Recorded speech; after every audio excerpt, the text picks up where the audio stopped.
Далее смотрите брифинг оперативного штаба по эпидобстановке в регионе. Узнаем, сколько человек заразились коронавирусом за минувшие сутки и принимаемых мерах против инфекции.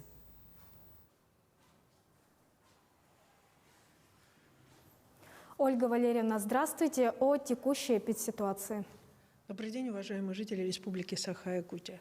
Текущая санитарно-эпидемиологическая ситуация в республике характеризуется 85 случаев нового заболевания новой коронавирусной инфекции, в том числе из 85 случаев 23 заболели дети.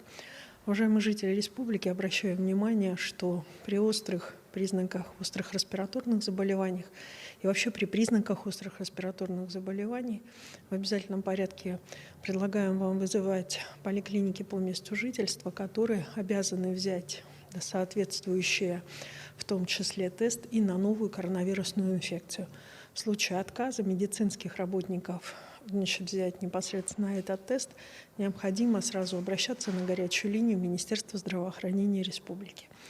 На настоящий момент оперативным штабом под руководством Айсена Сергеевича Николаева, главы Республики Саха-Якутия, принято решение об обязательной дезинфекции пространств, в которые сейчас у нас заходят дети, и об усилении контрольных мероприятий по соблюдению тех требований, которые предъявляются с точки зрения того, чтобы не распространять и уменьшить риск заболеваний новой коронавирусной инфекции у детей, которые возвращаются с новогодних каникул.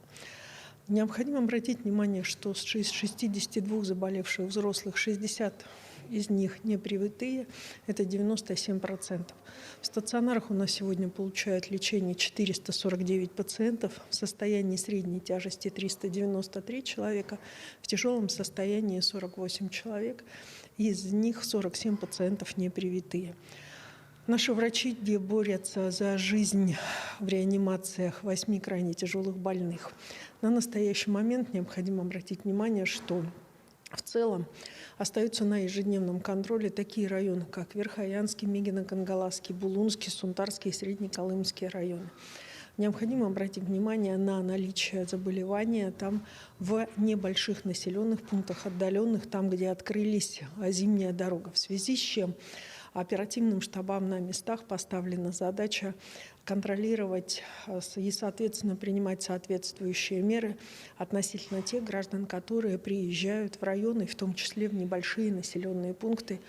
Необходимо обратить также внимание, что оперативный штаб продолжает уже второй год ежедневно мониторить приезжающих в республику граждан.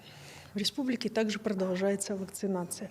Первым компонентом привито 73,7% взрослого населения.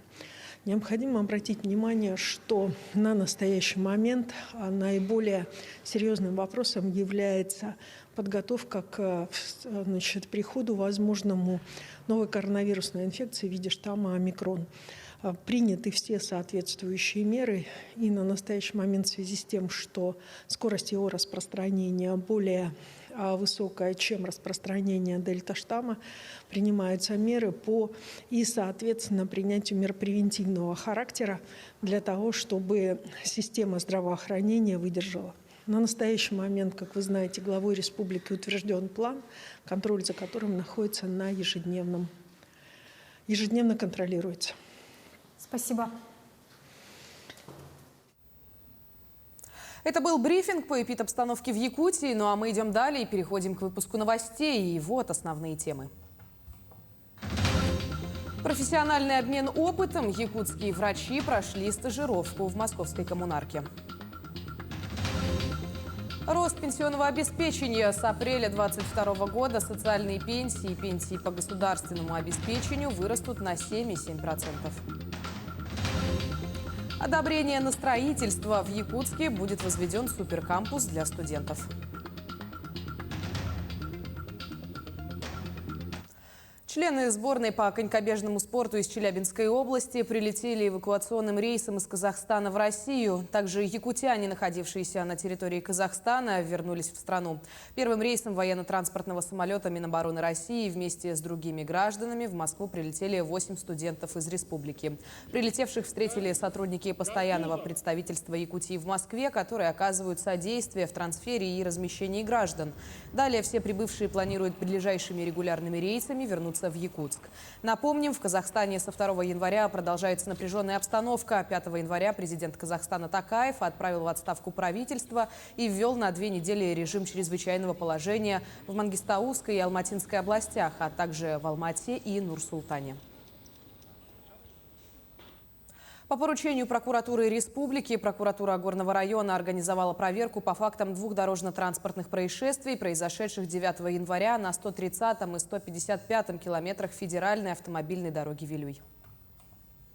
В результате ДТП пострадало 14 человек, 13 из них, в том числе 4 детей, доставлены в учреждение здравоохранения с телесными повреждениями различной степени тяжести.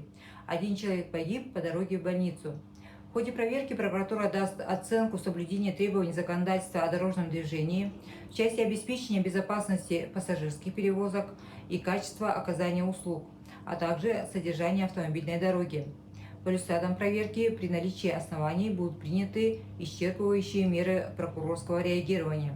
Кроме того, по указанным фактам дорожно-транспортных происшествий следственными органами возбуждены и расследуются уголовные дела по части 1, части 3 статьи 264 Уголовного кодекса Российской Федерации. Специалисты гериатрического центра Республиканской клинической больницы номер 3 прошли стажировку, организованную региональным Минздравом в городской клинической больнице номер 40 Москвы «Коммунарка». 2 дня якутские врачи работали непосредственно в палатах, курируя больных коронавирусом.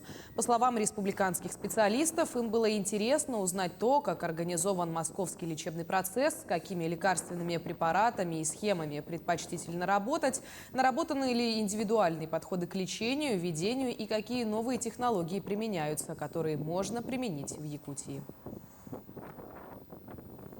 С 1 апреля 2022 года социальные пенсии и пенсии по государственному пенсионному обеспечению вырастут на 7,7%. Социальные пенсии получают люди, которые в силу разных обстоятельств не имели возможности выработать достаточного трудового стажа для получения страховой пенсии. В России такие пенсии получают более 3 миллионов человек. Отметим, что также в стране существуют выплаты по государственному пенсионному обеспечению, которые получают порядка 700 тысяч россиян. Их выплачивают госслужащим, военным, гражданам в случае наступления инвалидности или потери кормильца при достижении установленного законом возраста, либо нетрудоспособным гражданам в целях предоставления им средств к существованию. А в Нюрбе состоялась торжественная выписка первых детей, родившихся в 2022 году, чьи семьи стали обладателями целевого капитала «Дети столетия» в размере 100 тысяч рублей. В соответствии с указом главы республики такой сертификат вручили семье Ивановых из села Малыкай.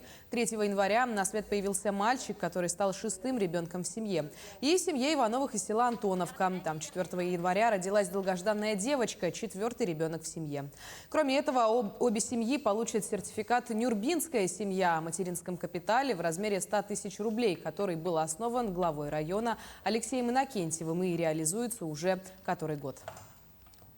Сегодня у нас выписывается 2 новорожденных, мальчик и девочка, долгожданная девочка у семьи Ивановых из села Антоновка и 6-й ребенок, мальчик из села Малыкай.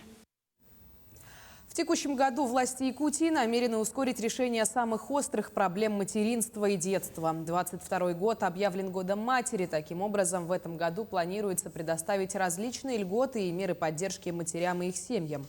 Якутские семьи с 5 и более детьми освободят от налога на имущество физических лиц. Также увеличены единовременные выплаты для многодетных матерей, родивших и воспитывающих 7 и более детей. В дополнение к 5 номинациям республиканского фестиваля «Семья года» утверждены 2 дополнительные. Это приемная семья и золотая семья. Также утвержден целевой капитал «Дети столетия». Дети столетия у нас в этом году будут получать по 100 тысяч, и направления уже утверждены нормативно-правовым актом главы республики за номером 2258, и они могут использовать эти 100 тысяч по направлению высокотехнологической медицинской помощи для детей, образовательных направления. Добавилась еще у нас страховка детей.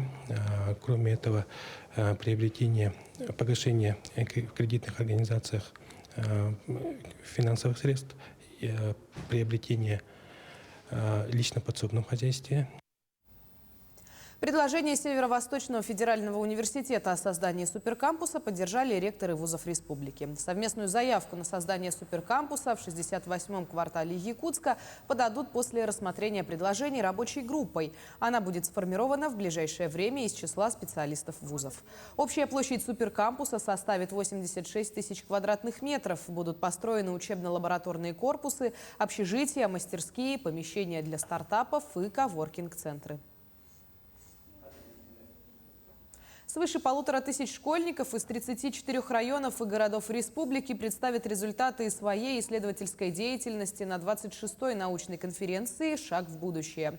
В связи с коронавирусными ограничениями мероприятие второй год проходит в онлайн-формате через систему дистанционной поддержки и сопровождения одаренных детей Якутии.